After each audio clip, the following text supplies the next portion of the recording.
So I'm finally getting around to a review of the Leo Jaymz electric Telecaster style guitar kit. There's a video I made previously of assembling it and finishing it and all of that stuff.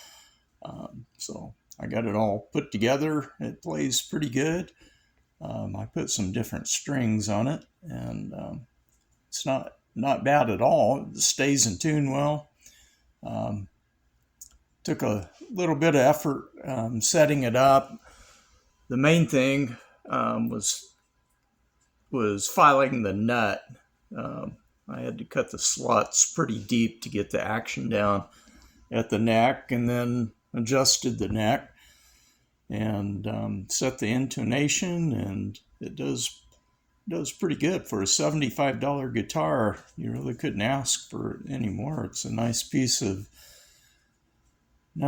hunk of wood, and yeah, it's not too bad. So let's see what it sounds like.